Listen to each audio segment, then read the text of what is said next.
itu bisa pindah ke Menru gitu. Yang tadinya ke Heri Malindo. Itu pesan simbolik politik gitu. Kalau kita tangkap itu kan. Jadi bisa juga dimaknai seperti itu gitu loh. Ci Ujang termasuklah yang Menru dengan yang lain kan di pasang-pasangin masih dominan gitu loh. Artinya itu tidak membantah hasil elektabilitas Menru gitu loh. Kemudian ada survei juga dari Carta Politik itu. Di situ dilihat juga bahwa tokoh itu yang bisa memajukan Sumatera Selatan itu ada pertanyaan begitu saya lihat. Ya cuma 2-3 situ ya. Tapi yang paling dominan itu Menru sama Alex Nurdin. Pasemah dengan Komering. Okay. Dan ada di pasangan Menru dengan Ci Ujang. Artinya orang-orang Pasemah itu secara sosiologis dan orang-orang Komering secara sosiologis akan memilih Menru dengan Ci Ujang.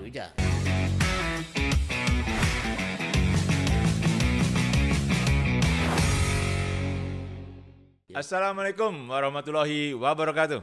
Waalaikumsalam warahmatullahi wabarakatuh. Salam sejahtera untuk kita semua. Ketemu lagi di podcast Ngopi Sumsel, ngobrol pintar tentang Sumatera Selatan. Sesuai janji kami, setiap minggu akan ada bahasan politik, apalah tentang pemilu kada, tentang perkembangan politik di Sumatera Selatan yang terkini.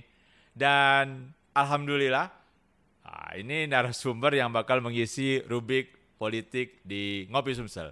Kita sapa langsung Dr. Tareh Rashid. Assalamualaikum Bang. Waalaikumsalam warahmatullahi wabarakatuh. Bahasan kita agak beda Bang dengan yang kemarin. Kemarin kalau yang mengamati podcast kami berdua, kami masih membicarakan tentang head to head-nya HDCU dan Mata Hati. Bang, muncul nama di detik-detik terakhir. Edi Santana Putra dan Rizky Aprilia. Kalau menurut Abang, pengamatan Abang, munculnya nama ini apakah ujuk-ujuk atau memang sudah terencana sebelumnya? Ya, ini menarik ya. Awalnya kita hampir semua masyarakat di Sumatera Selatan melihat bahwa pemilihan gubernur 2004-2009 ya. Itu waktu itu ya head to head. Benar. Nah, pasca keputusan KPU MK ya kan. Nomor 60 ya. Itu memberi ruang kan pada seluruh ya di seluruh wilayah Indonesia yang menyelenggarakan pemilihan atau pilkada itu membuka ruang pada partai politik baik yang tidak memiliki kursi di parlemen atau di DPR sepanjang jumlah mata pilih atau jumlah pemilihnya sesuai dengan yang ditentukan MK, maka partai itu bisa mengusung. Bisa, gitu kan? ya. Nah, muncullah Edi Santana sama Rizky ya, kalau nggak keliru kan, yang diusung oleh Partai Demokrasi Perjuangan. Ya, benar. Nah, ini tentu saja mengubah sedikit peta politik di Sumatera Selatan. Ya. Paling tidak secara sosiologis dulu ya saya lihat. Ya. Nah, coba Bang. Kalau secara sosiologis kita coba melihat Edi Santana ya. Edi Santana itu kan kelahiran dari OI ya. Organilir bapaknya kalau nggak salah. Oke. Nah, itu artinya akan berpengaruh pada mata pilih yang ada yang di situ kan dominan Pak Mawardi ya. Ya, benar. 2 kali sebagai bupati ya. Dan satu periode sebagai wakil gubernur waktu itu kan. Nah, kehadiran Edi secara sosiologis itu bisa mengambil juga mata-mata pilih atau orang yang sedang belum menentukan pilihan atau undecided voter itu bisa masuk ke Edi Santana dengan si Fitria ya. Rizky. Itu satu, Rizky ya. Kedua, secara sosiologis juga di kota, karena dia pernah jadi wakil wali kota, sebagai wali kota Palembang yang katakan cukup berhasil lah. Kedua calon, baik Herman Deru sama Ci Ujang dan Mawardiah dengan Anita, itu yang tadinya ada beberapa mata pilih yang katakan outsider voter yang masih menunggu ya toh, bisa jadi perebutan ketiga calon ini kan. Kan gitu kan. Yang tadinya masuk dalam dua kubu ini gitu, yang belum juga menentukan pilihan, tetapi orang-orang yang belum menentukan pilihan cukup besar kalau saya lihat dari hasil survei ya toh. Nah, jadi ada pertarungan di kota. Ada pertarungan di kota. Ada pertarungan yang enggak sengit juga di kota ya toh. Dengan hadirnya Edi Santana itu. Kalau kita melihat wakilnya, Rizky ini kan kalau nggak salah cucunya Pak Ridwan Effendi. Pak Ridwan Effendi. Ayahnya ya. Itu ya. Kalau nggak salah dulu ketua Pak Zamzami. Pak Zamzami. Ya, ini kan benar. orang Golkar. Benar. Kan gitu kan. Artinya dari partainya juga bisa mengambil kan si wakil ini. Terutama ada orang-orang Golkar. Kalau orang-orang PDI ya pastilah kumpul ke sana kan. Kumpul. Karena dua-duanya dulu pernah dari PDIP semua kan. Apalagi Edi Santana pernah memimpin partai PDIP ya. Nah, Golkar bisa diambil oleh Rizky ini. Dengan keluarga besar besarnya Bu Rizky yang melatar belakangnya Golkar. Ya. Itu kan di daerah apa? Musirawas, Linggau, Muratara, Pali. Nah, itu kan secara sosiologis wilayahnya Pak Zamzam ini kan. Nah, artinya secara sosiologis ada kemungkinan peta suara itu berubah. Itu satu ya. Nah, tetapi kalau kita melihat hasil survei, kita berdasarkan data ini ya. Nah, kalau kita lihat hasil survei lembaga LSI, itu muncul nama masih dominan Herman Deru ya, 60, berapa 3 kan. Kemudian disusul oleh Mawardi 12 berapa gitu kan. Kemudian ketiga kalau nggak salah Edi Santana. Kemudian keempat si Heri Malindo. Kemudian Ci Ujang dan seterusnya ya. Artinya pada bulan-bulan Mei kalau nggak salah itu muncul nama Edi ya. Nah, ini barangkali jadi modal dia juga ya. Tetapi untuk bulan ini kan ada beberapa penelitian, terutama kalau saya lihat hasil survei dari Carta Politik gitu, nggak muncul Edi, karena mungkin waktu itu diprediksi Edi tidak mencalon kan, gitu kan. Belum muncul ya berarti ya. Namanya tidak muncul, beda di LSI. Cukup kuat itu ada Ibu Anita masih di bawah lagi kan. Nah, jadi kalau kita lihat dari survei LSI itu masih dominan Herman Deru kalau pertanyaannya, apalagi pertanyaannya top of mind. Top of mind itu kan andai kata penyelenggaraan pemilihan gubernur dilakukan hari ini, siapa yang Anda pilih? Itu kan langsung menyebut nama orang. Langsung itu, spontan ya? Spontan. Nah, penyebutan nama spontan itu lebih dominan di Herman Deru gitu. Ada 60,2 gitu kan. Yang lainnya 12 kalau di bawah 15 ke bawah. Nah, kalau kita melihat survei itu agak sulit merengkuh ya kandidat-kandidat ini untuk melampaui Herman Deru dari hasil survei ya. Nah, kemudian kita lihat juga ini amat bergantung kerja politik jadinya kan. Kerja politik. Kerja politik dari 3 kandidat ini gitu. Jadi bagaimana mereka menggerakkan mesin politik dari partai, kemudian juga bagaimana mereka menggerakkan mesin politik dari tim pemenangan ya. Di sini kandidat yang didukung partai, maka partai ini yang harus melakukan kerja politik. Benar. Yaitu itu harus melakukan kerja politik dengan 2-3 kali lipat kerjanya kan untuk mengejar itu. Berbeda kalau umpamanya ada permainan skiwit itu berbeda lagi. Kan? Kita coba melihat dalam konteks fairness itu. Nah di sini dengan hasil survei itu saya berpijak pada hasil survei supaya objektif. Objektif Bang, harus objektif gitu. Jadi dari hasil survei itu kita lihat Herman Deru masih dominan gitu. Elektabilitas maupun popularitasnya kan. Nah, tinggal bagaimana teman-teman tim-tim kandidat ini melakukan kerja-kerja politik. Oke. Tapi saya pikir kalaupun melakukan kerja politik yang cukup optimal itu paling bergeser sedikit gitu loh. Oh, berapa persen lah? Itu dugaan aja ya. Dugaan itu ya, dugaan.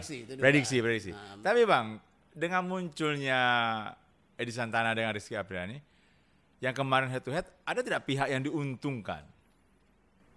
Ya nggak ada, kedua-dua pihak nggak ada diuntungkan. Tapi tadi itu suara tadi kan mengalami pergeserannya. Mungkin tadi suara masuk ke katakanlah ke kandidat Mawardi ya dengan Anita, katakanlah suara dari secara sosiologis ya.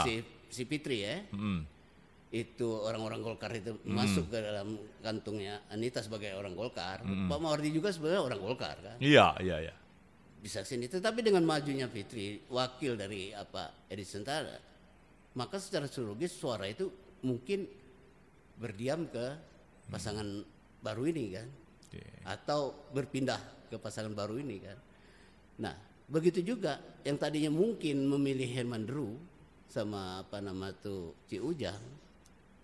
Ketika muncul Edi Santana dan Rizky itu ya suaranya akan kembali lagi ke kandidat yang ketiga ini. Saya ingin analisis dari Bang Tare. Kemarin kan digadang-gadang kan kalau PDIP itu bakal ke Pak Heri Amalindo. Apalagi beliau sudah dapat 2 partai sebelumnya kan, PAN dan PKB kan. Yeah. Tiba-tiba yang kita tahu Pak Heri kan kader PDIP saat ini kan, dan ketua DPC di Pali kan PDIP. Tiba-tiba ke Pak Edi Santana Putra yang notabene-nya sebenarnya kemarin kader Gerindra karena DPR RI dari Gerindra. Ini ada apa lah Bang ini Bang? Ya ini kondisi politik kita di tanah air sebenarnya itu. Ini persoalan ideologi aja sih. Ideologi? Iya, jadi kalau seseorang itu berada di sebuah partai, kemudian pindah ke partai lain, itu artinya kan timbul pertanyaan-pertanyaan, bagaimana terlepas tidak nyaman ya, tapi kan partai politik pasti membawa ideologi. Nah persoalan seberapa besar penghayatan ideologi itu bagi kader-kader partai. Jadi di situ kadar ideologi anggota partai terhadap partainya. Jadi orang yang menghayati ideologi partai itu pasti akan setia terhadap partainya. Kecuali ada pilihan-pilihan yang katakanlah secara ideologi ada berbeda misalnya kan. Tetapi partai politik kita hari ini, pertanyaan berikutnya kan, mana partai politik yang ideologis kan? Benar. Setuju. Jadi saya pikir ya hal yang wajar saja kalau ada kandidat yang lompat ke partai ini, ke partai itu. Ya memang udah kondisi politik hari ini ya tidak ada partai yang ideologis. Persoalannya itu kan. Nah sekarang saya kembali ke pasangan Edi Santana Putra dan Rizky Aprilia. Dua kandidat dari 2 pasangan yang lainnya kan sudah start lebih dulu nih. Baik dalam sosialisasi maupun. Sedangkan ini kan ya baru dalam beberapa menjelang pendaftaran dideklarasikan. Ini apa ini dalam artian untuk mengejar elektabilitas dan popularitas mereka kesulitan luar biasa atau biasa aja nih Bang? Ya kalau kita lihat dari perspektif modal ya.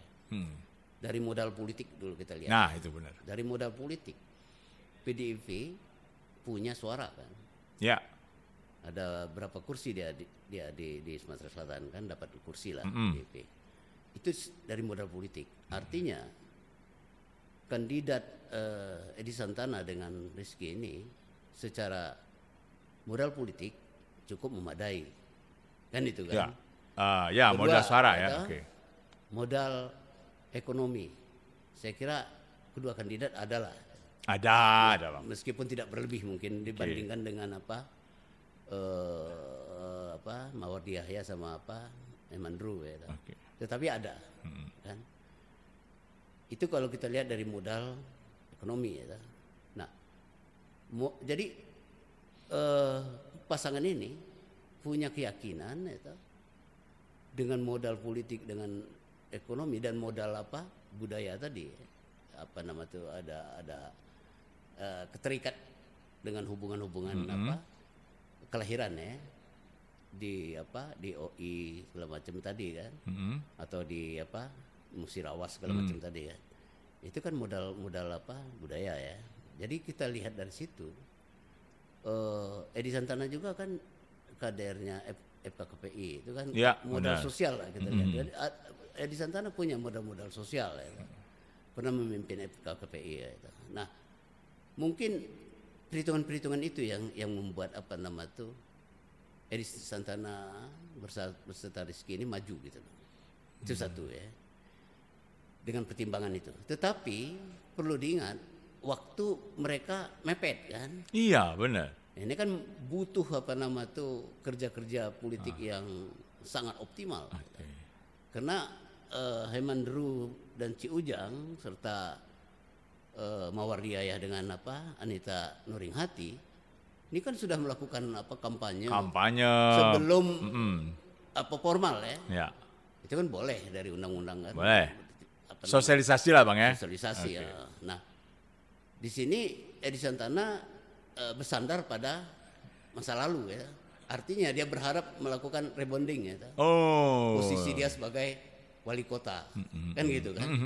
Tetapi masyarakat juga tahu bahwa Edi Santana dengan Rizky ini kan pernah mencalon DPRI yang tidak terpilih kan. Oke, ya periode ya. Itu juga jadi pertimbangan publik. Gitu. Artinya kedua pasangan ini dia harus melakukan kerja politik yang optimal. Gitu. Meskipun dia punya modal politik, modal ekonomi dan modal sosial dan modal kultural. Gitu. Saya ada satu pertanyaan menarik Bang ya. Ini kembali lagi ke Pak Heri Amalindo nih. Ya. Pak Heri Amalindo kan sebagai kader PDIP ya, ketua DPC. Seharusnya kan ketika PDIP mengusung kadernya, beliau akan mengikuti instruksi partai lah. Ya. Tapi kita bicara berdasarkan fakta Bang, berita yang saat ini. Pak Heri Amalindo banyak berita berseliweran kalau merapat ke HDCU. Bahkan sudah ketemu dengan Pak Heri Amalindo. Ini apa bentuk kekecewaan nih, mohon maaf nih Bang, atau hal apa ini? Kalau saya melihat kan begini. Heri Malindo ini kan ketua ISMI Sumatera Selatan. Ya. Hermandru itu kalau nggak salah sebagai penasehat apa gubernur itu kan. Barangkali relasi itu. Gitu. Jadi relasi organisasi ISMI Sumatera Selatan. Jadi biasa itu silaturahmi berarti kan. Silaturahmi ya. Dan mungkin bisa dimaknai silaturahmi politik. Silaturahmi politik, oke, saya tangkap itu. Saya melihat dalam konteks sosiologis itu dalam konteks hubungan organisasi itu. Jadi bagaimana membicarakan organisasi ke depan dan sebagainya. Kalau saya melihat begitu ya. Nah, tetapi dalam konteks Heri Malindo sebagai calon kemarin. Iya. Kemudian tidak jadi ya. Artinya Heri Malindo kita lihat sebagai kandidat yang mengundurkan diri untuk mencalonkan sebagai gubernur ya. Nah, di situ dia punya sosok tokoh politik di Sumatera Selatan. Nah, tentu saja orang memaknai pertemuan Heri Malindo dengan Hermandru atau HDCU kemarin itu beberapa hari yang lalu ya. Iya, beberapa hari yang lalu. Itu bisa dimaknai sebagai makna kerja-kerja politik gitu. Tapi bisa juga dimaknai sebagai secara sosiologis itu silaturahmi terkait dengan organisasi ISMI gitu. Nah, kalau dalam konteks politik apakah Heri Malindo akan mendukung Herman Ru itu amat-amat bergantung kita lihat nanti gitu. Tetapi yang jelas ada hubungan baik secara organisasi keagamaan maupun secara tokoh politik. Saya memanai begitu. Meskipun ini juga punya dampak atau katakanlah punya dampak simbolik. Gitu. Nah, dampak simbolik politik. Gitu. Benar. Yang memiliki pesan politik, pertemuan ini memberi pesan kepada publik bahwa Heri Malindo katakan dalam tanda petik simpati dengan Herman Ru, sehingga berharap orang-orang yang tadinya berada di barisan Heri Malindo, termasuklah pemilih yang tadi akan memilih Herman Ru, itu bisa pindah ke Herman Ru gitu. Yang tadinya ke Heri Malindo. Itu pesan simbolik politik gitu. Kalau kita tangkap itu kan. Jadi bisa juga dimaknai seperti itu gitu. Kalau bicara silaturahmi politik ya Bang ya. Sebagai tokoh politik ya Pak Heri Malindo ya yang pernah menjadi digadang-gadangkan bakal menjalankan diri. Ini kan silaturahmi politiknya hanya ke Pak ADCU. Tidak ke Pak Mardi dan Bu Anita. Yang notabene kita tahu juga ada keterikatan ya hubungan yang cukup dekat ketika sesama mungkin di Golkar kemarin kan. Yeah. Nah, tapi tidak dilakukan, lebih memilih ke HDCU ini. Kalau silaturahmi kenapa tidak dua-duanya yang dikunjungi? Ya mungkin aja nanti mereka akan dari perspektif Heri Malindo ya. Dia mungkin juga akan mengunjungi Pak Maudi atau mungkin sudah mengunjungi ya, sama Anita. Juga mungkin akan mengunjungi Edi Santana gitu. Saya kira itu hal yang biasa lah dalam silaturahmi politik ya.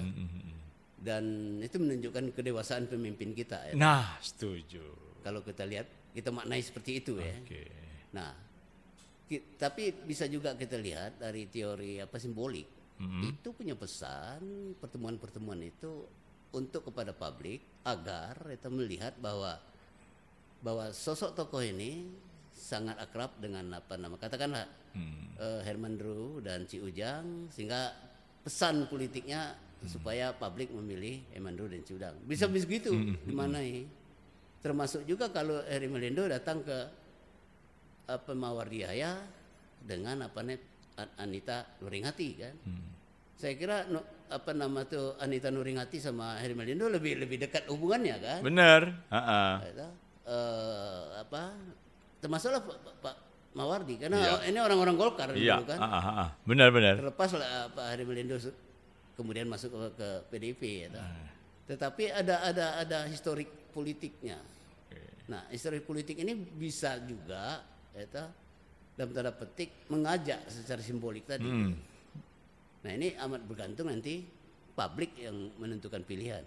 Kira-kira gitu. Kalau berdasarkan pengamatan Bang Tare saat ini, sudah muncul belum sih survei-survei terbarukan yang, kalau tadi kan survei individu tuh, Pak Herman Deru, Pak Mardi, Bu Anita, semuanya disurvei secara individu.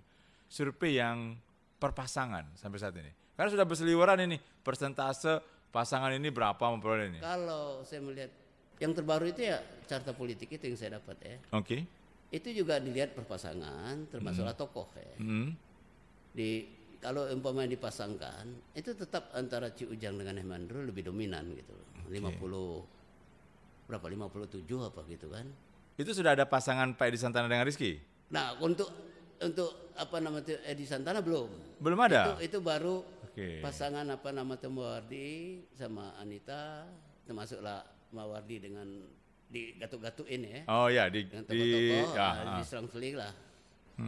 Itu yang katakan yang dianggap kuat dimasukin ini masih juga dominan antara Herman Ru dengan Ci Ujang. Termasuklah Herman Ru dengan yang lain kan di pasang-pasangin masih dominan gitu. Artinya itu tidak membantah hasil elektabilitas Herman Ru gitu. Kemudian ada survei juga dari carta politik itu. Di situ dilihat juga bahwa tokoh yang bisa memajukan Sumatera Selatan itu ada pertanyaan begitu saya lihat. Ya cuma 2, 3 situ ya. Tapi yang paling dominan itu Herman Drew sama Alex Nurdin.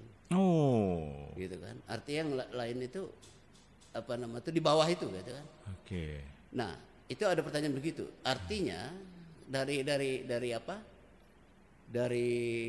survei carta politik ini, kan lembaga yang cukup kredibel lah ya, sama lah dengan LSI ya. Nah, kalau kita bertolak dari hasil survei carta politik itu, ada juga pertanyaan selain top of mind tadi. Top of mind tadi kan menanyakan kepada orang yang langsung diingatnya siapa gitu kan. Itu lebih dominan Herman Drew gitu kan. Artinya dari dua lembaga survei ini itu lebih banyak lah kepada Herman Drew lah, lebih dominan lah. Ini survei ya. Survei. Lebih dominan itu. Nah, belum ada survei yang memasukkan Edi Santana dengan Rizky. Oke. Kalau itu kan survei yang politik carta politik ini kan dua bulan yang lalu. Iya, 2 bulan masuk baru lah gitu baru. Kalau dari survei itu masuk baru itu. Nah, itu belum memasukkan Edi Santana dengan Rizky. Gitu. Oke. Kita bicara pendidikan politik, Bang. Apakah menurut Bang Taren nih, dengan munculnya 3 pasangan calon saat ini yang sudah resmi mendaftar ke KPU, lebih baik sebagai pendidikan politik dibandingkan ketika kemarin kita hampir semuanya yakin kalau hanya 2 pasangan calon? Ya kalau dari sudut demokrasi. Nah, sudut demokrasi. Gitu, saya kira dengan munculnya Edi Santana dengan Rizky itu memberi warna berdemokrasi di tingkat lokal gitu. Dengan kata lain, publik atau masyarakat di Sumatera Selatan punya pilihan-pilihan gitu. Selain Herman Drew dengan Ci Ujang, kemudian Mawardia ya dengan Anita Noringati, juga ada Edi Santana dengan Rizky gitu. Artinya kalau kita melihat proses demokrasi, masyarakat punya pilihan-pilihan yang lebih luasa kan gitu kan. Nah, tadi itu kalau kita bicara macam mana masyarakat memilih kan. Nah, tugas lembaga survei lah yang memotret opini masyarakat tadi kan. Oke, kan begitu kan? Benar. Nah, di dalam survei lembaga itu lebih dominan lah, masih dominan lah saya lihat Herman Drew dipasangkan dengan siapa aja. Dan sekarang udah berpasangan dengan Ci Ujang gitu. Nah, kalau dari sudut wakil, ini dari sudut wakil itu, survei yang dilakukan oleh carta politik itu justru Ci Ujang lebih tinggi, 30 berapa gitu kan, yang lain di bawah. Termasuk wakil-wakil ya, khusus wakil gubernur gitu kan. Jadi dominan, artinya Ci Ujang memberi kontribusi kepada gubernur, dalam hal ini Herman Drew gitu. Kalau dari survei itu kan. Nah, artinya begini, perlu survei baru ya, ya benar, untuk melihat bagaimana pergeseran ini kan. Lantas bagaimana posisi Edi Santana dengan Rizky ya, kemudian ada nggak pengaruhnya. Saya kira itu perlu survei terbaru ya. Ya, harus ada gitu kan. Tetapi yang saya ceritakan tadi survei tanpa menyertakan Edi Santana dengan Rizky.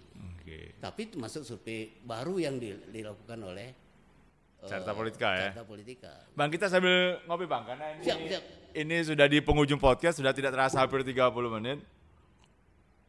Tapi sahabat Ngopi Sumsel, jangan khawatir. Kita akan sering datangkan Bang Tare untuk mengulas setiap perkembangan politik yang terjadi di masyarakat. Tapi begini Bang, saya ingin, ini pertanyaan pamungkas dari saya nih, untuk Bang Tare. 3 pasangan sudah mendaftar ke KPU, sudah mengikuti rangkaian untuk menuju penetapan sebagai calon gubernur dan calon wakil gubernur. 3 pasangan calon. Nah, kalau Bang Tare melihat secara Sumsel ya, per kabupaten kota ya, apakah akan muncul dominasi tokoh-tokoh di beberapa kabupaten kota untuk saat ini dengan 3 pasangan ini? Ya kalau kita lihat, kita lihat dulu secara sosiologis ya. Oke. Mawardi itu pernah sebagai ketua DPR ya waktu OI belum berpisah ya. Dia ketua DPR di OKI. Kan gitu kan. Benar.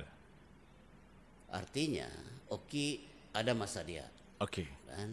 Nah, ketika OI berpisah dan dua kali dia sebagai bupati ya termasuk sekarang putranya ya artinya OI basis suara dari Mawardi. Kan begitu kan. Oke. Kalau kita lihat Prabu Muli, Ridho Yahya ini kan masih ada hubungan dengan Pak Mawardi. Ya, adik ya. Bisa juga di Prabu Muli ada suara dari suara-suara yang bisa diambil oleh Mawardi. Meskipun ini masih terbuka. Oke, siap. Bisa ada yang saya bilang tadi ada suara-suara Edi Santana sama Rizky, juga suara Herman Dru dengan Ci Ujang, karena di 2013 waktu itu itu cukup dominan. Benar. Suara Herman Dru ketika itu berpasangan dengan Ibu Mapilinda. Iya, benar. Kan gitu kan. Benar. Nah, suaranya masih cukup besar dari Permuli. Artinya suara di Permuli meskipun itu ada suara pernah sebagai wali kota ya di Permuli, Ridho Yahya itu masih artinya ketiga kandidat ini masih memiliki ruang untuk bersaing. Nah, kita lihat lagi secara sosiologis ya, wilayah mana kecuali dua itu ya. Oke. Dari Pak Mawardi ya, kalau kita lihat secara sosiologis. Nah, Ibu Anita, kita lihat ya, Ibu Anita ini kan dari Golkar ya. Kalau secara sosiologis dia nggak punya daerah sebenarnya kan, tetapi dia kultur Jawa. Jawa, benar. Kan gitu kan. Benar. Nah, cuman dalam tanda petik kejawaannya tidak begitu mengakar sebenarnya. Oke. Kan gitu kan. Tapi dengan harapan barangkali pasangan ini berharap kultur Jawa itu bisa, orang-orang Jawa di sinilah ya, pemilih Jawa itu bisa diharapkan bisa memilih Anita gitu secara sosiologis ya. Iya. Nah, itu untuk pasangan Mawardi dan Ibu Anita. Kita lihat secara sosiologis juga Herman Dru sama Ci Ujang. Nah, Herman Dru ini kan bisa kita lihat Oku Raya itu. Ya, benar. Ada Oku Indo, Oku Timur, Oku Selatan. Oke. Nah, ketiga ini basis suara Herman Dru gitu kan. Oke.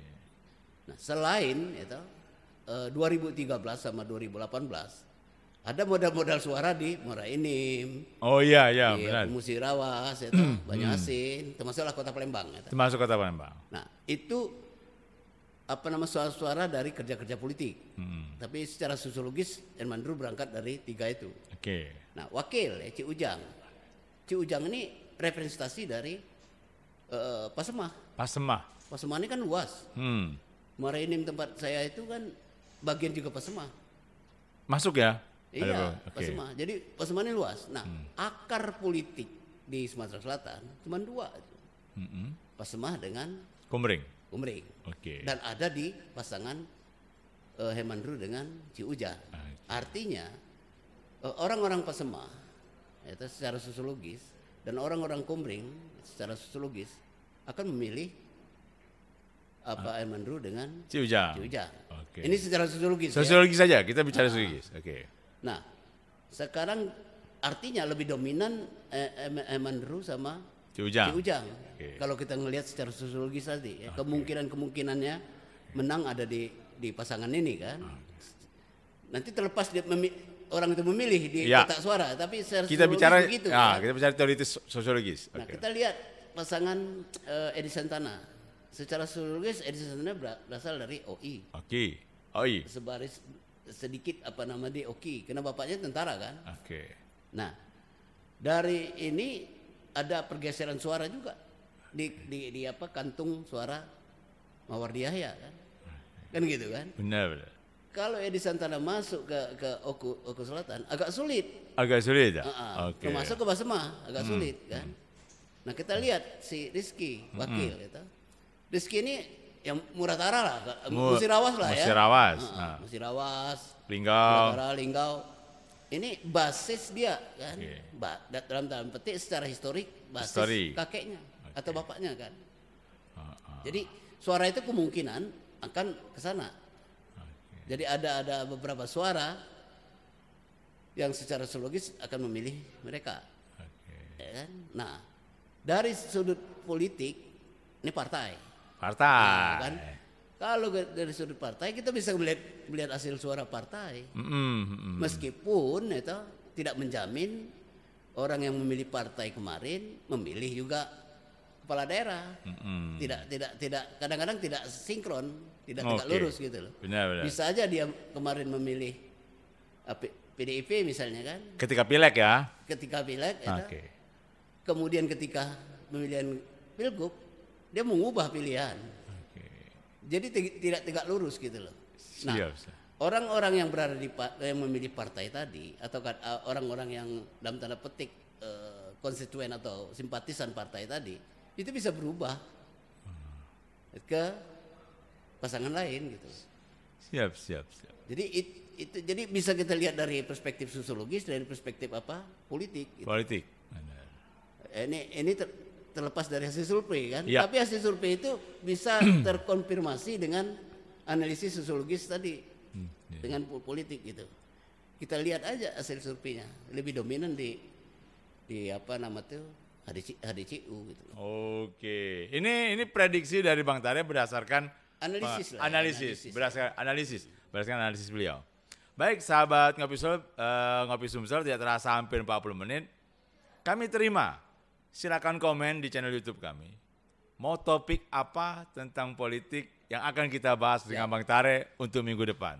Kalau saya sudah ada sih, tapi saya siapkan untuk minggu depan bagaimana izin Bang kepemimpinan pusat dalam menentukan keberhasilan calon-calon di daerah. Tapi kita bahas nanti minggu depan. Tapi saya tetap terbuka. Kami benar-benar menerima masukan dari kawan-kawan, dari sahabat Ngopi Sumsel. Silakan chat untuk minta membahas apa dengan Bang Tare tentang politik di Sumatera Selatan. Saya tutup. Terima kasih banyak. Wassalamualaikum warahmatullahi wabarakatuh. Waalaikumsalam. Salam sejahtera. Warahmatullahi wabarakatuh.